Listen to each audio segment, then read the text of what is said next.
Romanina toko voalohany. Fampidirana sy lohahevitra ny fahamarinan'Andriamanitra.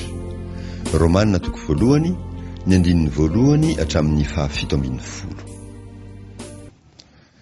Paoly, mpanompony Jesosy Kristy, voanjo apôstôly, voatokana ho amin'ny filazantsara'Andriamanitra izay nampilazain'ny mpaminany rahateo teo amin'ny soratra masina, ny amin'ny zanany izay nateraka avy tamin'ny taranak'i Davida araka ny nofo, ary naseho tamin-kery ho zanak'Andriamanitra araka ny fanahin'ny fahamasinana tamin'ny fitsanganana tamin'ny maty, de Jesosy Kristy tompontsika, izay nandraisanay fahasoavana sy ny maha-apôstôly anay hahatonga fanekena ny finoana ho voninahitry ny anarany any amin'ny jantilisa rehetra.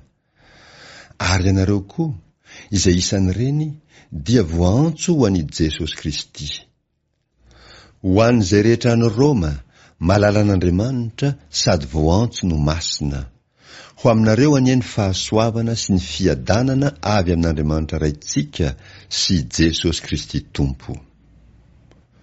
Voalohany, misaotra an'Andriamanitra amin'ny alalan'i Jesosy Kristy aho noho ny aminareo rehetra, satria efa reran'izao tontolo izao ny laza ny finoanareo. Fa Andriamanitra izay topoiny fanahiko amin'ny filazantsarany zanany no vavolombeloko, fa tsy mitsahatra mahatsiaro anareo aho, ka mandrakariva raha mivavaka aho dia mangataka fandrao mba hisy hahafahako amin'izao ho tonga any aminareo raha sitrapon'Andriamanitra.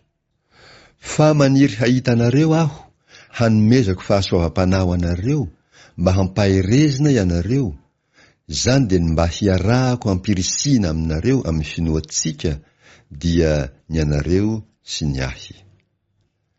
Ary tsy tiako tsy ho fantatrareo rahalahy, fa matetika aho no efa nikasa hankaty aminareo, saingy azo tsampina mandraka ankehitriny aho, hananako izay vokatra ty aminareo koa, toy ny any amin'ny jantilisa sasany. Ananany Grika sy ny firenena hafa rehetra, ny endry sy ny tsy endry, trosa aho. Ko raha izaho, de mazoto hitory ny filazantsara aminareo izay any Roma koa aho. Fa tsy menatra ny filazantsara aho, fa herin'Andriamanitra ho famonjena zay rehetra mino zany, amin'ny jiosy aloha, dia vao amin'ny jantilisa koa. Fa amin'izany no anehoana fahamarinana avy amin'Andriamanitra, avy amin'ny finoana sy ho amin'ny finoana, araka ny voasoratra hoe, ny marina amin'ny finoana no ho velona. Abakoka 2:4.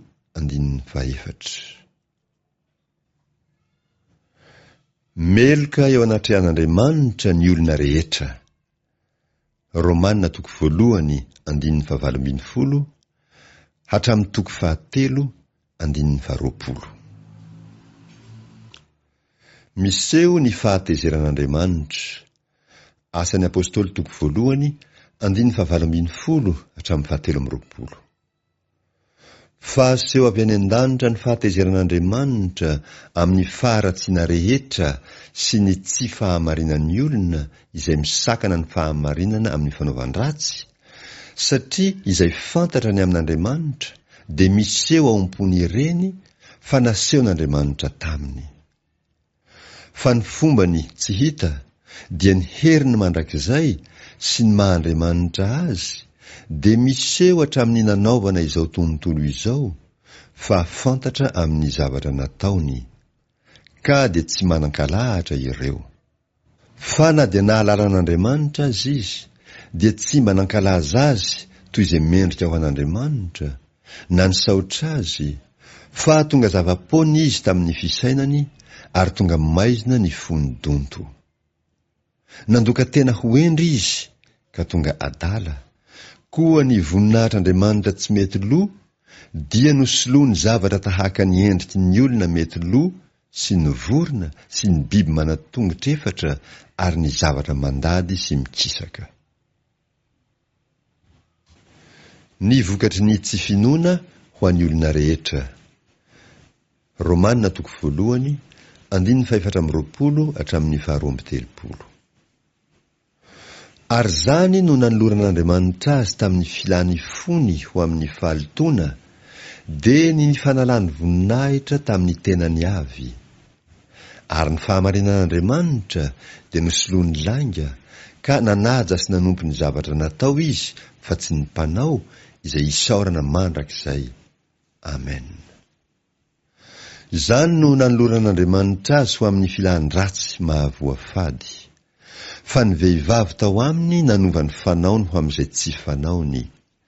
Ary tahaka izany koa ny lehilahy, fa namela ny fanao amin'ny vehivavy izy ka maimay tamin'ny fifampilany samy lehilahy ny fanao izay mahamenatra, dia nandray tao amin'ny tenany ny valiny izay tokony ho azy noho ny fiviliany.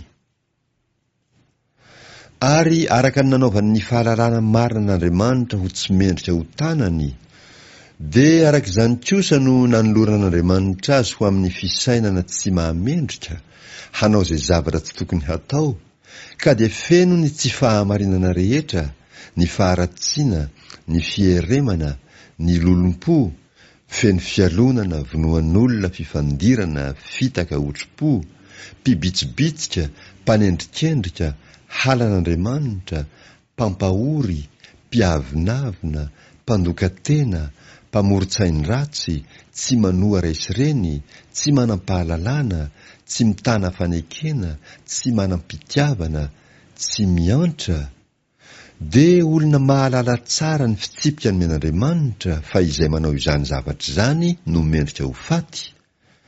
Nefa tsy manao izany ihany izy fa mankasitraka ny manao koa.